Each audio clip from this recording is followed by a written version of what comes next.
Now the believers in God alone, on the other hand, the ones who are compassionate, would not be happy in heaven had this test not have happened. They would have asked God, why are these people suffering innocently? They would have asked God to relieve the innocent people's pain and suffering. This is all theory, by the way. God is not cruel, but it helps me to understand. The majority would have come forward. The majority of the compassionate people in heaven would have come forward and said, God, we will give up the bliss of heaven and become earthly humans if you could relieve their suffering by some amount. These are the people who will get the lower heaven. God talks of the lower and higher heaven in chapter 55 of the Quran. In the lower heaven, they will have partners, no suffering, and eternal peace and joy. Truly a great reward. But there would be a very select few who would say to God, if we sacrifice our lives, can you relieve their pain and suffering entirely? Truly compassionate beings who will be made kings and queens and will reside in the highest heaven. This place is reserved for people who sacrificed their whole lives for God alone. Infinite pleasure, bliss and joy in the most honoured station. Truly the infinite reward. I have tried my best to explain this to you in the most logical, systematical way possible as to why we are here and why heaven and hell exist. By the way, once we chose to come here, we also agreed we would become infinite beings in the next life, in either heaven or hell. You, your awareness, the real you cannot die. It experiences in this life, and once God collapses this universe and creates heaven and hell, i.e. the complete separation of positive and negative emotions, it will be given another body to experience for infinity. The angels and demons are intelligent energy, but they cannot feel. Only humans can experience emotions, which stands for energy in motion. Hence why God told all the angels to bow down to Adam, i.e. only put good thoughts in his head. This also makes sense that God says in the Quran that in heaven, you won't even know what sadness or evil thoughts are. Glory be to God. This makes me laugh because the satanic new agenda is to become angels, i.e. gods, they think, through technology, the transhumanist agenda. They do this by creating complete chaos on earth and by feeding Satan. They are so blind. Why would you want to become a being which does not feel, when God, the perfect one, has made the perfect creation to experience mankind? This ties in that if you are constantly running after your thoughts, desires, which means worshipping them, things such as pleasing your people, your ego, your organized religion, desires, you are not thinking about God alone. You have no compassion. You are a sadist.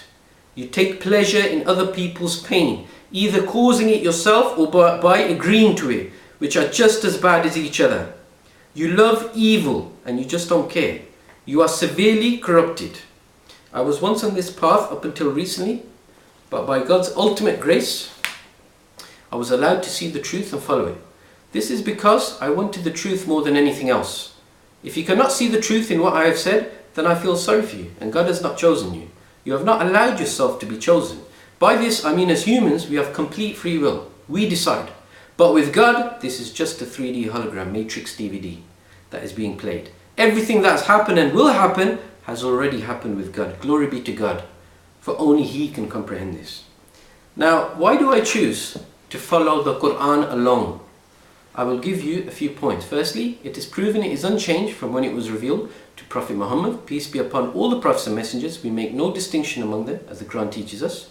This is due to the fact that we have Qurans in museums from 1300 years ago, which are the same as today, such as the Tashkent in Turkey, I believe. Everything I have just told you agrees with the Quran, and it makes perfect sense to me. I've just explained heaven and hell in a different way, by the grace of God. He's allowed me to.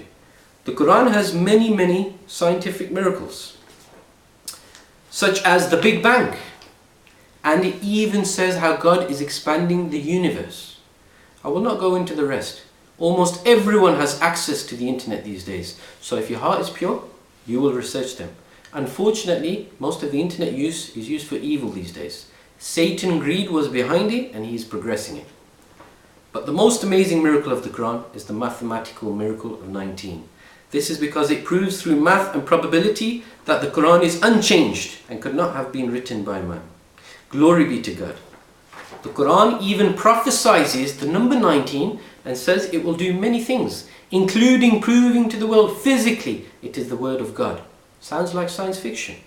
Let me tell you something. The world that God has made is more amazing than any science fiction movie. You probably not have heard of this amazing miracle. I only found out about it 5 years ago by the grace of God.